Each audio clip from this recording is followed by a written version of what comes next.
Well, here in Berlin, power has been restored to thousands of homes and businesses hit by a 5-day blackout. A left-wing extremist group says it was behind an arson attack that caused the outage. The incident raises questions about the resilience of Germany's critical infrastructure. A moment thousands have been waiting for, just like shop owner Marion Sehns. She's been battling with her cold feet for 5 days. Now she's getting her business up and running again. Things won't return to normal that quickly. So I've already stocked up on these feet warmers. In the morning, generators were still chugging away in the southwestern part of the city. Berliners were forced to bundle up at home without power or heating in sub-zero temperatures. Emergency services had to evacuate elderly people to emergency shelters. Schools and shops had to be closed. German federal prosecutors have launched an investigation into a suspected act of terrorism, an arson attack on high-voltage cables close to one of the city's main power plants. It was the longest and largest power outage in Berlin's history since the end of the Second World War. Now it's finally over. The situation is actually surprisingly positive for us right now. The Berlin power grid crews have worked incredibly hard, so they're finishing earlier than expected. But there may still be emergencies. Berlin's fire brigade remains on standby to fix any pipes that burst after freezing. The challenging living conditions have brought people together. This charity has been handing out hot meals.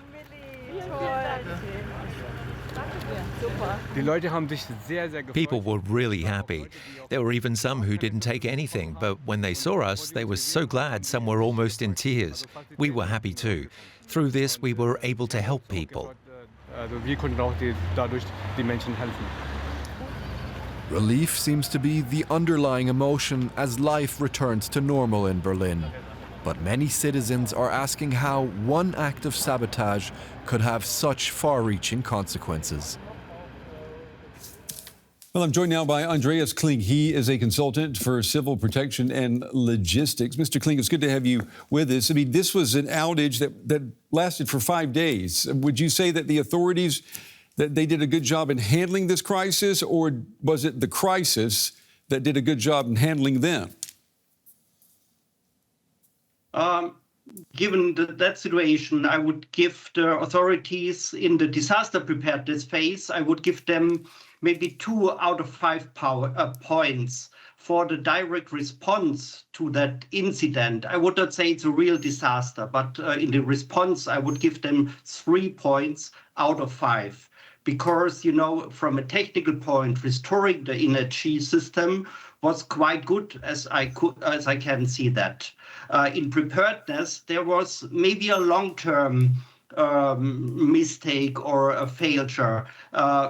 Because I learned that, you know, the Senate of Berlin is since years of discussing that a secondary feeder will go to that to the part of the Berlin, and that not only the cable bridge will be the only connector to that area, but they failed to set up this secondary feeder. You know, it's been almost 4 years since Russia's invasion of Ukraine began. And since then, you know, we've heard time and time again, Germany, Berlin has to prepare, especially its critical infrastructure. I mean, has that all been just a bunch of rhetoric? I mean, have we been walking the walk and not just talking the talk here? There was a lot of talk, but not a lot of work. So there's really a long way to go in general, because what we have seen today or the last days in Berlin was only, as I said before, a minor accident. But when you really talk about attacks or a real war, you know, the whole Germany or the whole country will be then in trouble. So there is a lot to do in terms of civil protection. When we talk about shelter, when we talk about preparing the people, So a lot of things is to do. And the main thing is when we talk about critical infrastructure that we since years discussing about a new law, the so-called Kritisches Dachgesetz, but the politicians had been able to finalize that law. So we're still in discussion to that. So to say, it's still a long way to get prepared. At the end of the day, would you say that it's up to the individual, to every citizen of Berlin in this case, to take responsibility for his or her fate in this? I mean, do people have to prepare themselves and not rely on public utilities, for example, to save them in an emergency?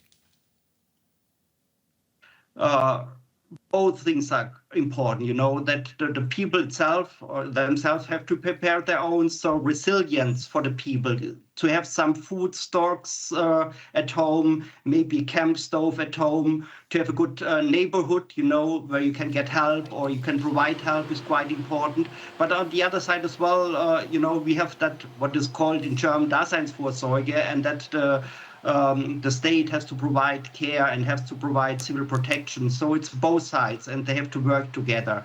And so I would say redundancy of the system is quite important, but as well resilience of the people is same as important as well. There's a big push for electric vehicles. Everything is now pushing towards being electrified. But in this crisis, we saw that it was the vehicles that were powered by gasoline and diesel that were there to save the day.